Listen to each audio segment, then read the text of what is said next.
Ashby Hughes, somewhat overdue pleasure, some might even say, to be joined this week by my colleague, my partner in crime, Mr. Roy Johnson. Roy is somebody who, frankly, well, without him, I wouldn't be doing what it is that I'm doing for a living, because around about, let's say, 4 years ago, he and I first met at a networking event, and about a week later, I ended up being a Sandler client. And 2 years later, we ended up actually working together. So, Roy, without me trying to sort of do your potted history a gross injustice by trying to summarize it in 60 seconds, I'll leave it to you. Tell us in 60 to 90 seconds roughly what it is you do for a living and how it is you add value to your clients. Well, I've got to say, Matthew, I've got to thank you for inviting me, and it's a bit disappointing it's taken so long. Have you run out of friends? No more friends? No, it's 13 weeks. I thought, number 13, it's Roy. There you go. Awesome. So what was the question? Tell us about yourself in 60 seconds. Oh, God, there isn't that much. It was a tricky one. So I'm a recovering engineer based in Stoke. Been very fortunate, had a great career, travelled all over the world doing engineering stuff. Ended up in sales. Started this business nearly 7 years ago now. And the things that we do within Sandler, we split what we do up in typically selling more or being better leaders. The selling more is things like shortening sales cycles, disqualifying hard, get rid of the tire kickers out of your world, increasing and maintaining profitability, and prospecting, finding new people to buy stuff from you. That's the sales side. And the leadership side, which we're going to be talking about today, is we're going to be digging into some of the tripwires that can come with leadership, because quite often we get promoted into leadership roles, or we find ourselves in leadership roles. We're very good at what we did or do. We're highly qualified, often really respected, well experienced, and we find ourselves in a leadership role. And some things there we never learnt about at school. So when I first went into management, on Friday I was a sales guy, and on Monday I was a sales manager, and it's a different job, and the tripwires that come with it, I can say honestly that I've tripped over all of them. Interesting. You know what? That takes me straight into my very first question here. So when you were a sales guy, is it fair to say you were pretty much the best sales guy in your department? Not without, no false modesty here.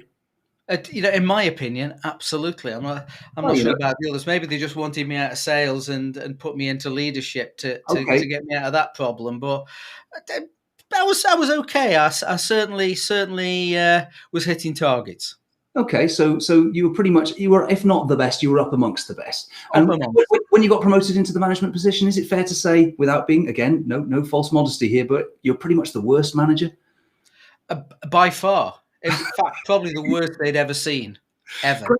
Great. So the company really won out there. They lost one of their best salespeople and gained their worst manager. Fantastic. Yep. But how many businesses do that? And really that speaks to what we're going to talk about today, which is the acts of unintentional self-sabotaging idiocy that we've all been guilty of. And I've certainly been guilty of them many times in various management roles over the years. And Roy sticking his hand up there says that he's with me on this one. So we've got a bit of scar tissue here. There will be a few painful memories if occasionally we lapse into the occasional little piece of salty language, because this gets a little bit exciting. We can only apologize in advance. It's not meant to show our unprofessionalism. It is simply the passion that we feel for this particular subject. And this was prompted, I guess, this whole conversation was prompted by the fact that I was reading some data. Because you know me, I'm a nerdy person. I like reading data. And this is from the Recruitment and Education Federation. And what they were saying is that when you factor in all of the variables that actually are at play here. So recruitment costs for a new hire, the time that's involved, the loss of productivity if you've got it wrong, the impact on onward team morale, and indeed the impact on staff retention overall, the cost in brand damage, the cost in actually having to go around and do the whole damn thing again. If you lose a hire within the first 12 months of taking them on board, so typically around about the 8 to 12 month mark, then the cost to your business is on average 4.7 times their base salary for the year. So based on the fact that the average salary right now in the UK is around about 29 grand, that's a cost to your business of over £130,000 just for getting one wrong. That's for a year. Now that's quite a big hit, especially when you factor that across to the Office for National Statistics data that say that 17% of jobs that are advertised, once they're recruited for, they get re-advertised within that year. So there's a 17% drop-off rate. 17% of the time we're getting it overtly wrong. And that's not to say about the ones that stay in position despite the fact they should have left. So it's costing UK PLC somewhere in the region of, well, north of £2 billion a year getting it wrong. So, Roy, why? Why do we get it so badly wrong? I don't know. 2 billion actually sounds a little bit light, if anything. I think you alluded to this. They're advertising roles, so 17% advertising roles again within a year, and you've got to factor into this as well. There's a lot of people who haven't been found out in that time, and so the numbers. The obvious numbers are 17%, but as far as everything else goes, it's probably a hell of a lot higher, but it's invisible. And I guess that's the real problem. And the thing is that I'll just go from personal experience, but I can certainly there's plenty of evidence to show this is the case.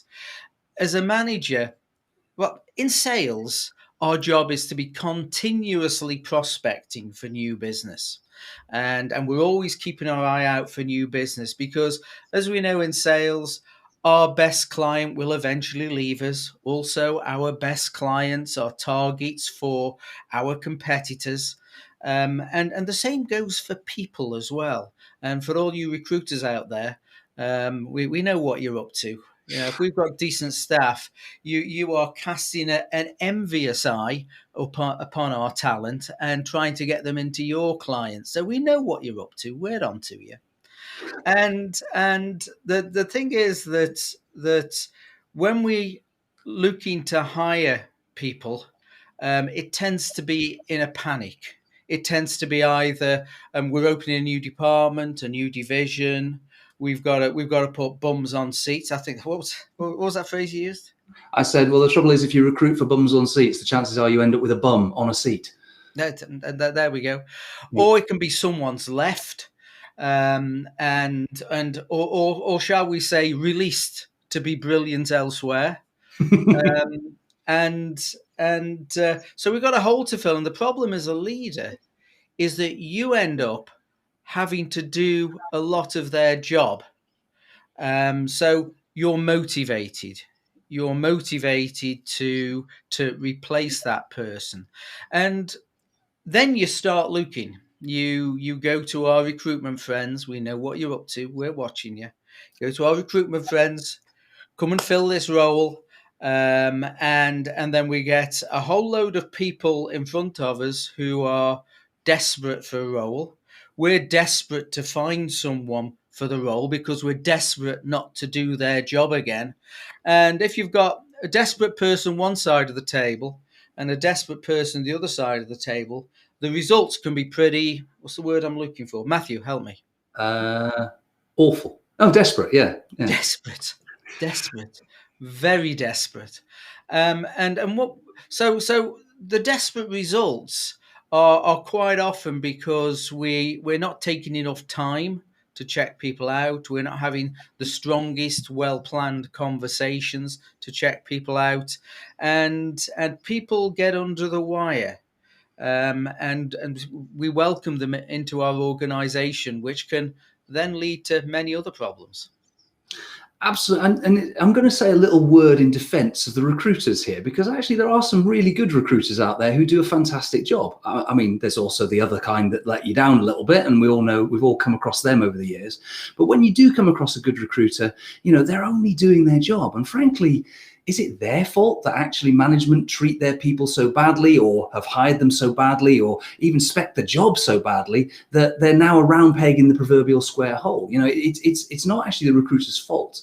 Oh, yeah, absolutely, and they're just doing what their job is defined as. They're recruiting new people, and the thing is, if you do a good job as a leader, when that phone rings and a recruiter is on the phone, and you're happy, satisfied, your personal, your professional goals are being met, Hmm. you'll give them short shrift.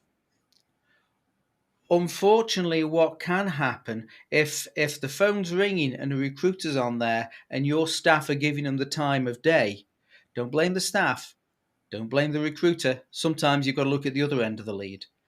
What's Absolutely. going on? Let's take a good long look in the ugly mirror and recognize the truth that lives there. Because every leader should be given a mirror on the day that they start in their first management position and told to use it, and then also told to use their ears, because that's a big part of their problem as well. But I mean, what is it about the whole hiring process and the talent spotting process that actually managers get so wrong? Because you're right, people do recruit in desperation. They do recruit lastminute.com, but nobody ever gets a satisfactory result from that unless they're incredibly lucky. So, how do they make some luck instead of just relying on it? So really, what can happen is there's two.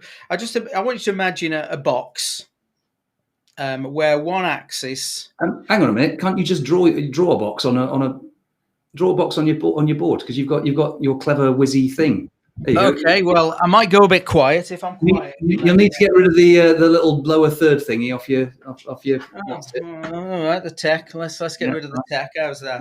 there you go. Fantastic. Awesome. Can you hear me? Beautiful. Okay. Perfect. Okay. So if we look at what we've got here, we have good at the job axis,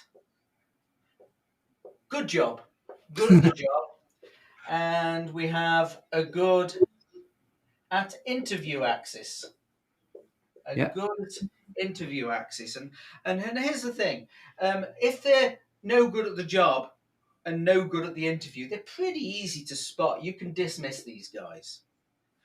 If they're good at the job and good at the interview, they tend to shine and jump out, and it's always lovely. And they're easy spotting. And you've got your B's and A players here. These are the people that you want in your organisation. It's the other two sides which sometimes can cause us a problem, particularly this one, and particularly in sales. Because in sales, quite often you'll get someone who's really, really good at the interview. They can talk an awesome fight. It all sounds very plausible. Their CV is polished like one of the finest diamonds. And they sit there, they're articulate, they are awesome, and you hire them. The only thing is they're not very good at their job, but they've got a folder, a filing cabinet full of lost projects, lost jobs. And these are what you call the false negatives. The false negatives. That's a False positives. There we false go. positive, surely. False False positive. positive. You're absolutely right. The false positive. And then we go to and these are the people that you hire that you shouldn't have hired. Hmm. And then we can go the other side and we say, well, they're good at the job, but they're poor at the interview. Now that can often happen when they're not used to being interviewed. They don't need to. They've been looked after and cosseted and treated correctly, and they've been getting their personal and professional goals met. And if you come across these guys, they're usually not so professional and not so polished at an interview. And these are the false negatives. Yeah. These are the ones that you should have hired that didn't, or the girls you should have kissed, right? The false negatives. Is that wrong? Could I cross a No, line there? that's, you got it. Yeah, that's spot on. Yeah, I Yeah. like that. Yeah. Nice. So the false negatives, and these are the ones that you miss, who would have been great in your organisation. But you miss these because you're not continuously looking for people to hire. You're not building up a talent pool, and you're not getting to know people, and essentially building a bench. But the thing is, these are the people who you should have hired. These people are great. Great. Not many of them about though. That's No. the only thing, because they are being really well looked after, and they rarely appear on the job market. Yeah. But if they do, you really need to know what you're looking for so you can identify these guys. But Yeah. typically, or in many cases, it's the false positives that we hire, and that brings a whole new problem to the business. Without a doubt. And we've all seen that. And the problem with the false positives is because they've had a lot of interview practice, that's the one thing they're really good at. And in the sales thing, the only thing they're ever good at selling is themselves when it comes to interview. And the problem is it's that polished CV, that polished turd of a CV. And we all know what a CV is. It's a self-portrait painted by a delusional narcissist, which is never a particularly good way of looking at these things because, again, to quote our friend Marcus Kauke, better to have no breath than to have bad breath. So spotting these things is pretty bloody important, nice and early, especially given the costs that are going to be involved. Because we talked earlier on about the costs of an average salary. When you talk about somebody who's in sales, they're client facing, they are literally the front line of your business. They are your brand personified. So the potential for damage and I suppose client sabotage, unintentional or intentional, is huge. So the exponential impact has got to be greater than 4.7 times their salary, surely. Oh, and absolutely. If you're looking at senior members of your business, they can have a massive impact. But again, salespeople, you're putting someone in front of an organization who you might have spent years, maybe even decades, building a brand, building trust, building a great client. And it only takes one bad hire in front of them to mess that up. And the thing is, once that person's gone away or feels damaged or abused or unwanted, it can take a lot to get them back online. And they never look at the person in front of them as an individual. They look at the person in front of them and say, this company thought they was good enough to put in front of me. And if they're no longer there, they're just going to put someone of exactly the same caliber. And experience tells me that people sometimes sell despite what they do. And they are used to a whole trail of people in front of them who are subpar, less than what they want. And they tolerate it just until they decide they don't want to anymore. And then the game's over. So when you're looking, certainly in sales, it's a real problem. They can mess up a brand. And the beauty of it is that when you're a sales leader, you're saying to your sales guys, get out and see more people. And you get a dog with fleas on the payroll, you get them out there, them fleas are going everywhere. And, if they're seeing 16, 20 clients a week, it doesn't take long to one bad person can decimate a business in an area. And I've been in, I've actually, I used to troubleshoot some of these things. And if a bad salesman happened to get through, I used to have to follow up and clean up their mess. And boy, they left a mess. And actually some was just irretrievable, which was a real pity. So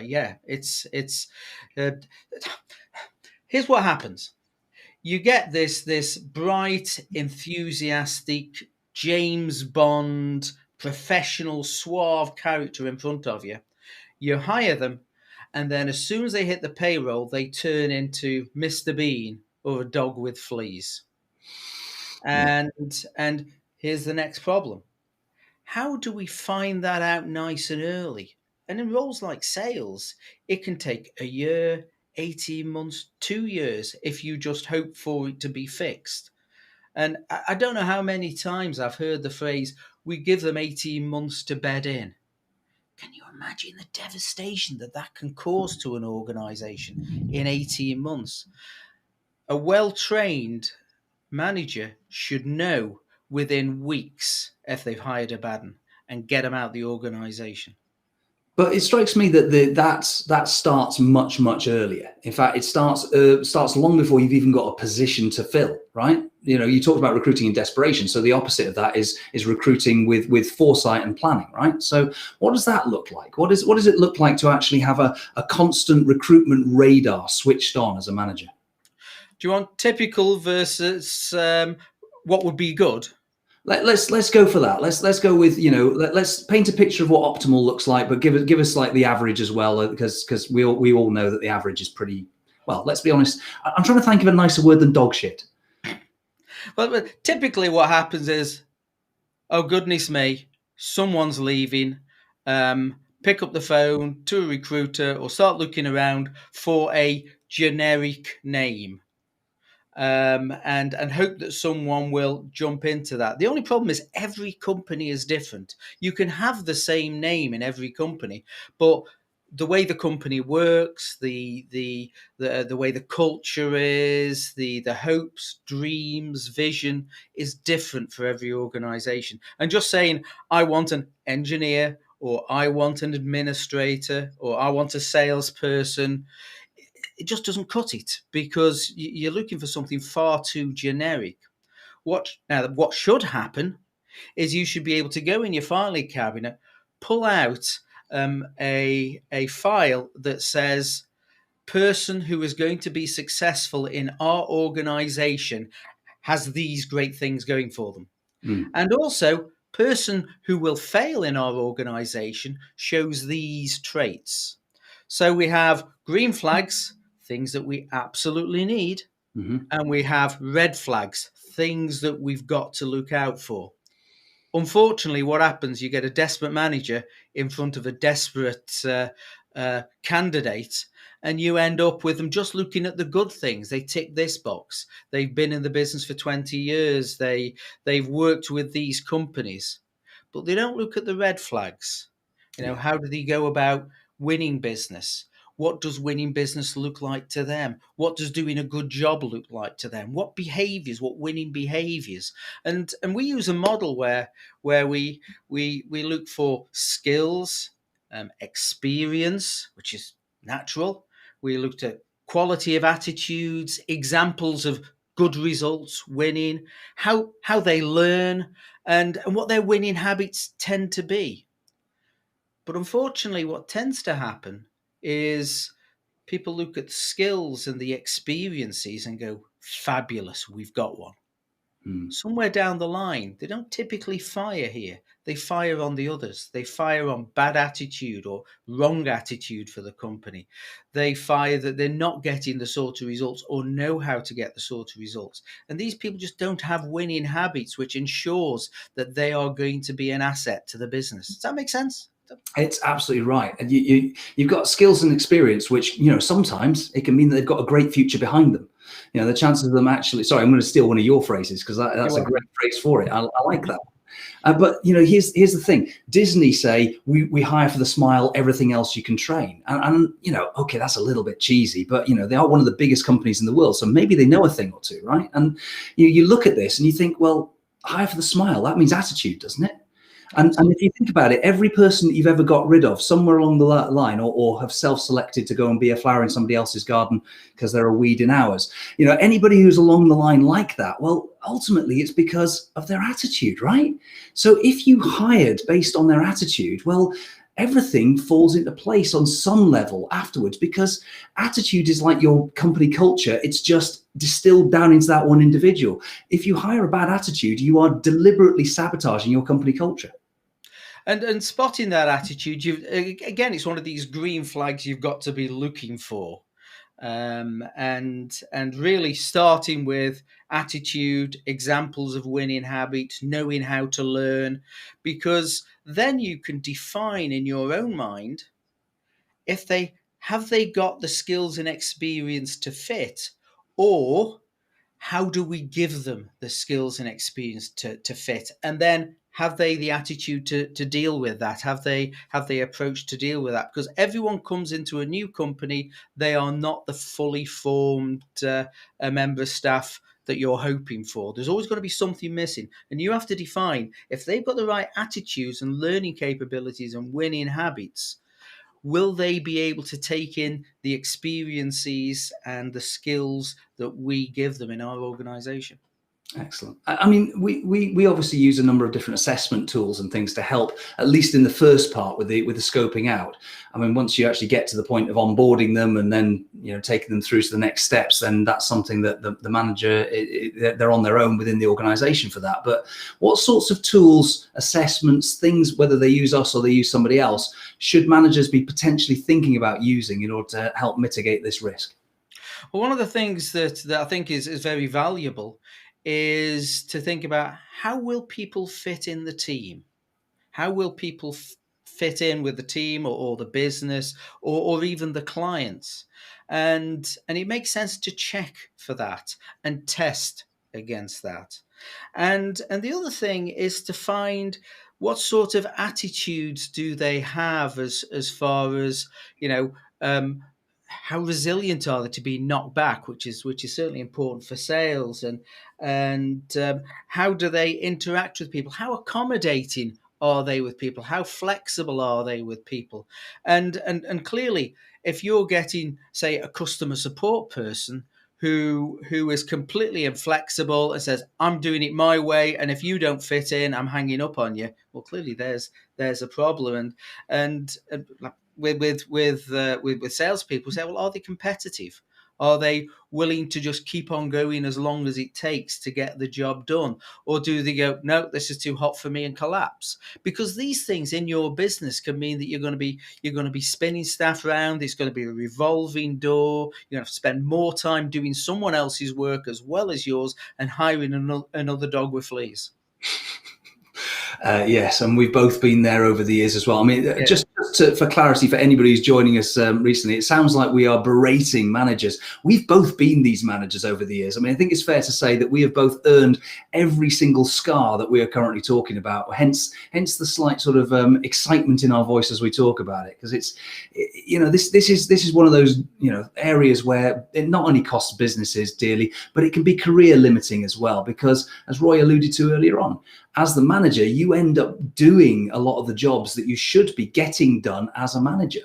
You end up with learned helplessness around you. You end up with a bunch of people who are looking to you to kind of do the work for them. And it's just a never-ending cycle, which ultimately ends in the business not achieving its overall growth targets, and, you know, fundamental disappointment from everybody involved. And, you know, not that I believe in the sole good being about growing shareholder value. I do believe in creating a fantastic growing workplace, which is a good place to work. And if you don't create that kind of atmosphere by recruiting well, hiring well, and retaining well, then fundamentally it's never going to be a great place to work. Roy, last thoughts, because we are coming up to the top of the half hour together. Okay, so I mean, one of the things that you mentioned is building a culture, build a winning culture. How do we find A players? How do we take on A players and retain A players? Once we've worked that out, and there's many ways which you can work out how to do that, and we work with our clients for that. But the thing is that if you have a bunch of A players in your team and you're looking after them well, and they are getting their personal and professional goals met, they hang around with other A players. They start telling people how they're being treated at work. They start telling about how great it is at what they do. And what they'll find is they'll get the ear of these A players, and these A players will say, actually, if there's anything going, let me know. And your job as a manager is to take that as an absolute prospecting gift for a member of staff in the future. Absolutely. Yeah. Working with a really good people-focused HR team who've got a real idea of how to develop a people brand. Love it. Absolutely fantastic. This has been a really, really enjoyable conversation. We could rant like this for hours, and we have. You know, maybe we should put a camera on us more often when we're ranting about these things. But it's just coming up on 1:15. So, Roy, how can people get in touch with you? How can people reach out to you? How can people connect with you? Okay, well, I'm going to make it easy. Hopefully something should pop up. There we go. So there is one of these. There we go. My mobile, my email address, and really love to have a discussion. Doesn't mean you're going to become a client, but love to have a discussion with anyone about the trials and tribulations of management.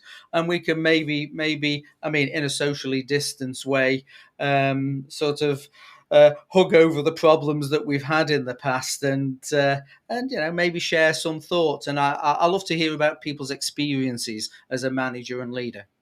Absolutely fantastic. Thank you very much indeed. And if anybody wants to get in touch with me, my name is Matthew Hughes. Obviously, it would be cruel and unusual punishment to make you type that long name. So we just keep it to the initials, mdh@sandler.com. Otherwise, you can reach me on my mobile, which is 07715269724. Connect to me here on LinkedIn. Send me smoke signals. I answer to most things. Let's be honest. I'm pretty much generally well disposed to people.